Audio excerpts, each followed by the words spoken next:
தமிழக வெற்றி கழகம் பிஜேபி கூட கூட்டணி இல்லை. கொள்கை எதிரின்னா பிஜேபி கூட கூட்டணி இல்லைன்னு அர்த்தம். அரசியல் எதிரின்னா திமுக கூட கூட்டணி இல்லைன்னு அர்த்தம். யாராச்சும் கேள்வி கேட்பீங்களா? அரசியல் எதிரி தானே, திமுக கூட கூட்டணி வைப்பாரா தமிழக வெற்றி கழகம், விஜய் அவர்கள் வைப்பாரா அப்படின்னு கேட்பீங்களா? அப்போ தேவையில்லாத ஒரு நரேட்டிவ் செட் பண்ண வேண்டியது, பிஜேபி கூட கொண்டு போய் சேர்க்க வேண்டியது, இதை தொடர்ந்து செஞ்சுக்கிட்டே இருப்பாங்க. பணம் கொடுக்கறதுனால அதை செய்யறாங்க. இதே மாதிரி ஒரு பொய்யான ஒரு பரப்புரையை மேற்கொள்ள முடியும். பொய் கூட கிடையாது, உண்மைன்னு சொல்லாம திமுகவும் பாஜகவும் கூட்டணி வைக்க போகுது அப்படின்னு நம்ம ஒரு செய்தியை போடுறோம், ஒரு தலைப்பு வைக்கிறோம்னு வச்சுக்கோங்க. அது ஆல்ரெடி 2001 வச்சிருக்காங்க. அதுக்கு முன்னாடி 99 மத்திய அளவில் ஒன்றிய அளவில் இவங்க ஆட்சி அதிகாரத்தில் இருந்த ஆட்கள் தான் பிஜேபியும் திமுகவும். இப்போ 2026 தேர்தலில் பிஜேபியும் திமுகவும் கூட்டணி வைக்க போகுது அப்படின்னு டைட்டில் வச்சுட்டு இதெல்லாம் காரணம், இந்த மாதிரி ரைடெல்லாம் நடக்குது, ரைடெலாம் நடந்த பிறகு பிஜேபி இழுக்கும், பிஜேபி சொல்லக்கூடியதை செஞ்சு கூட்டணி வைக்க போறாங்க அப்படின்னு சொல்லலாம். அது நடக்கக்கூட வாய்ப்புகள் இருக்கு. ஏன்னா பிஜேபி கூட கூட்டணி வச்ச திமுக தானே. கனிமொழி அவர்களுக்கும் உதயநிதி அவர்களுக்கும் பஞ்சாயத்து ஓடிக்கிட்டு இருக்குது. கனிமொழி அவர்கள் 2026 தேர்தலில் தமிழ்நாட்டில் போட்டியிட போறாங்க. அது போட்டியிட போறாங்க. துணை பொதுச்செயலாளர் உதயநிதி கேட்கிறாரு,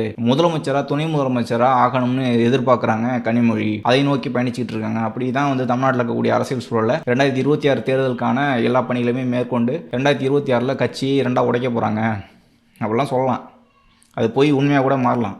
இது தேவையில்லாத ஒரு விவாதம் தானே, நமக்கே தெரியுது இல்லை. அது நடந்த பிறகு பேசலாம், நடக்க போகுதுங்கும் போது பேசலாம், கட்சி உடைக்க போறாங்க அப்படிங்கும் போது பேசலாம். ஆனால் தேவையில்லாமல் அதை பேசணுமா? ஆனால் ஊடகங்கள் அப்படி பேசும். பிஜேபி கூட கூட்டணி போறாரு தமிழக வெற்றி கழகம், இப்படி தொடர்ந்து பொய்யான செய்திகளை பரப்புறது மட்டும்தான் இங்க இருக்கக்கூடிய பத்திரிகையாளர்கள் ஊடகவியலாளர்கள் பெயரில் இருக்கக்கூடியவர்களோட வேலையாகவே இருக்கு அப்படின்னு சொல்றேன்.